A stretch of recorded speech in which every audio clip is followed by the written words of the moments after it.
আমার পূর্বে দীর্ঘক্ষণ পর্যন্ত আলোচনা করেছেন, আমি যার কাছে সরাসরি পড়াশোনা করেছি এবং হুজুর শুধু ক্লাস নিয়েছেন এমন নয়। হুজুর আমি যখন হোস্টেলে ছিলাম, হুজুরে তাখাসুস ক্লাস করতেন রাতের বেলায়, তখন ওই ক্লাসে পর্যন্ত আমি হুজুরের কাছ থেকে দার্স নেওয়ার সুযোগ পেয়েছি এবং আমি সিয়াসিত্তার কিতাবগুলো হুজুরের কাছ থেকে অত্যন্ত ভালোভাবে আমি কিছু শ্রবণ করে হৃদয়ে ধারণ করার সুযোগ পেয়েছি।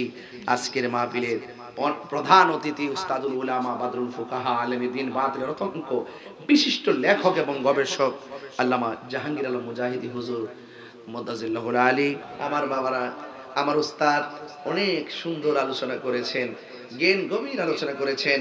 একটি কিতাব আপনাদেরকে দিয়ে গিয়েছেন, এই কিতাবটা ভালো করে পড়বেন। এখানে গীবতের কথা আছে, চুগলখোরের কথা আছে, কারণ গীবত এবং চুগলখোর সমাজে অ্যাভেলেবল হয়ে গেছে। এই জন্য যে ব্যক্তি গীবত করবে, হাসরের মাঠে তার নখগুলো হবে তামার নখ। এই নখ দিয়ে নিজের চামড়া তো নিজে তুলবে, গালের গোশত টাইনা টাইনা খাবে। জিজ্ঞেস করবে ওরা কারা? আল্লাহ বলবেন বন্ধু, এরা হলে দুনিয়াতে গীবত করত। কি করত? আল গীবাতু আশাদ্দু মিনাজ জিনা, গীবত জিনার চাইতে আরো খারাপ।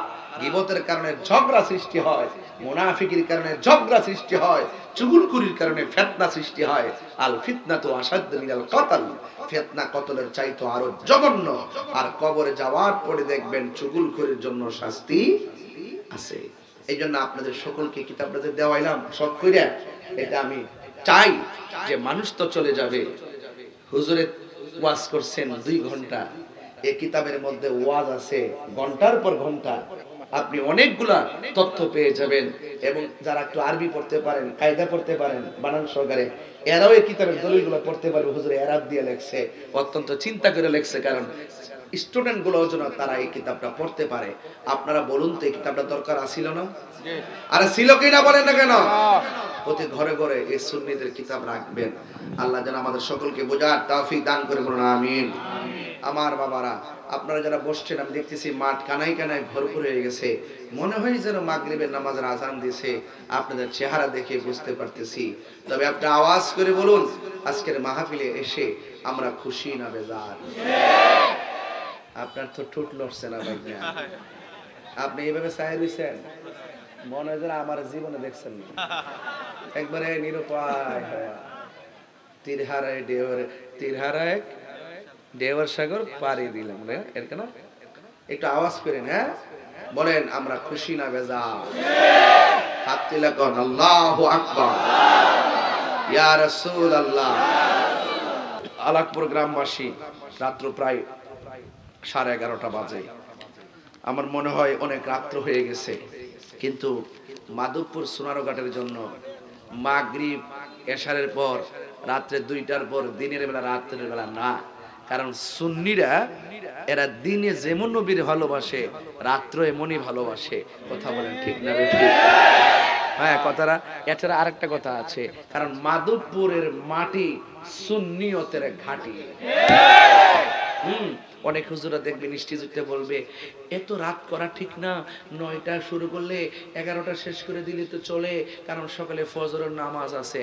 এর মানে হইলো এদের ওয়াজ 12টার পরে খায় না। যে নামাজ পড়ে সারা রাত ওয়াজ শুনলো পরে।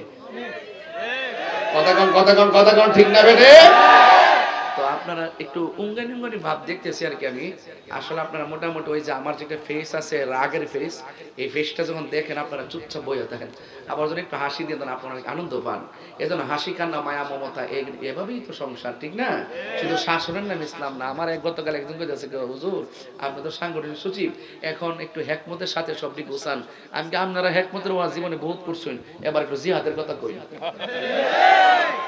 হেকমত করছি তো এটা দলিলে আছে, হেকমত অবশ্যই লাগবে, কিন্তু জিহাদের তো হুকুম আছে, আছে কি না? আমি বলছি বাবা বহুত উনছি হেকমতের মত করতে করতে সবই শেষ হয়েছে, ওখানে আসেন একটু জিহাদের ওয়াজ করি। কারণ জিহাদ যদি থাকে, আল জিহাদু মাজিন ইলা ইয়াউমিল কিয়ামা, জিহাদ হলো কিয়ামত পর্যন্ত জিহাদ অব্যাহত থাকবে। এবং রাসূল করিম সাল্লাল্লাহু আলাইহি ওয়াসাল্লাম বলেন, জিহাদের ময়দানে তলোয়ার নিয়ে নামা হলো ছোট জিহাদ, আর নিজের নফসের সঙ্গে জিহাদ করা হলো সবচেয়ে বড় জিহাদ। আমি ঠিক, দুনিয়া ঠিক। কথা বলেন ঠিক কিনা বলেন? নো দাই সেলফ, আগে নিজেকে চিনুন। যে মহান রব্বে করিম আমাদেরকে মাহফিলে এনেছেন, শুকরিয়া তার শুকরিয়া পড়ুন আলহামদুলিল্লাহ। লাখো কোটি দরুদ ও সালাম ওই নবীর নূরানি কদম মোবারককে, যিনি হায়াতুন নবী, নূর নবী, গায়বের খবর দেন ওয়ালা হুজুর উপর নূর সাল্লাল্লাহু আলাইহি ওয়াসাল্লামের উম্মত হিসাবে আল্লাহ পাক আমাদের সকলকে কবুল করেছেন। এজন্য শুকরিয়া দান একটু বলুন আলহামদুলিল্লাহ।